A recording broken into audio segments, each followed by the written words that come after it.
Reading from the Holy Gospel according to Luke. Glory to you, O Lord. On the Sabbath, Jesus went to dine at the home of one of the leading Pharisees, and the people were observing him carefully. He told a parable, noticing how they were choosing the places of honor at the table. When you are invited by someone to a wedding banquet, do not recline at table in the place of honor. A more distinguished guest than you may have been invited, and the host who invited both of you may approach you and say, "Give your place to this man," and then you would proceed with embarrassment to take the lowest place. Rather, when you are invited, go and take the lowest place, so that when the host comes to you, he may say, "My friend, move up to a higher position."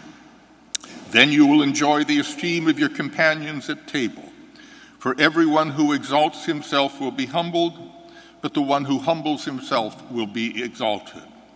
Then he said to the host who invited him, "When you host a lunch or dinner, do not invite your friends or brothers, your relatives or wealthy neighbors, in case they invite you back and repay you.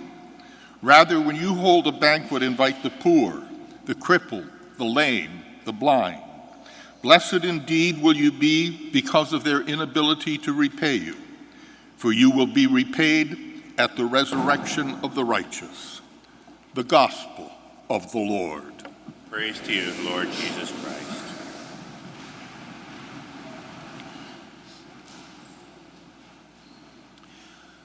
A new study shows that 20 years ago, 78% of American Catholics belonged to a parish.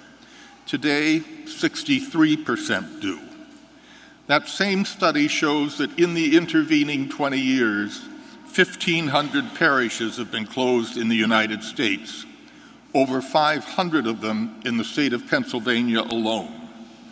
And most frighteningly, the study reveals that 50% of American Catholics aged 30 or younger have left the church and will never return. 4 very quick thoughts on that.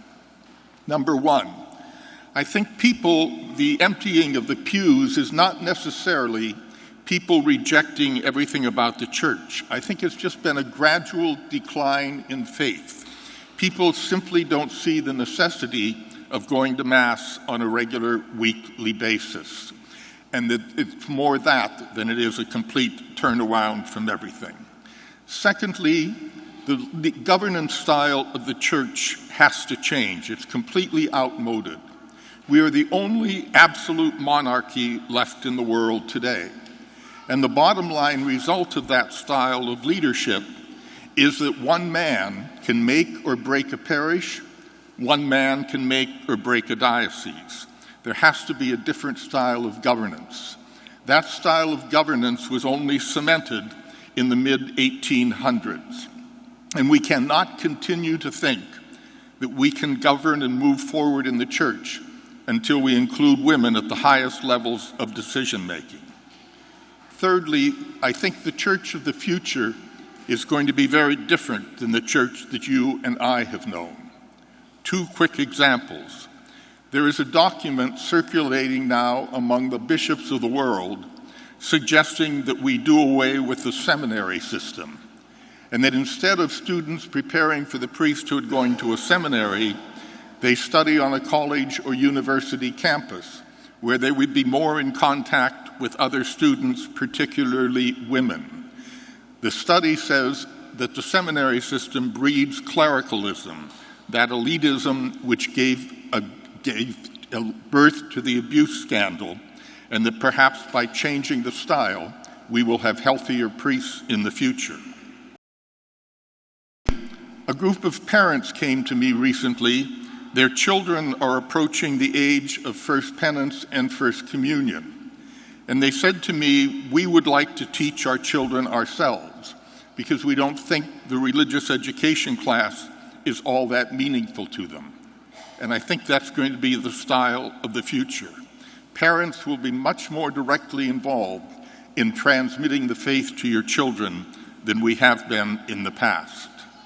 And finally, the study says that for every parish to be successful, it must possess 4 components: And if any one of those is missing, the parish begins to deteriorate. They came to this conclusion after a study of over 800 American parishes. First of all is the pastor. Is he open? Does he listen? Is he compassionate and understanding? Secondly is the weekly worship experience. And in every instance, people pointed out the most important thing about the weekly worship experience was the homily. If the preaching is bad, people will exit the parish. Thirdly is the parish welcoming and embracing, not just to cookie-cutter Catholics like you and I, but to people who are on the margins of life, gays, divorced and remarried, the poor, the black, the immigrant. And finally, does my experience with the parish help me better understand how God works in my life?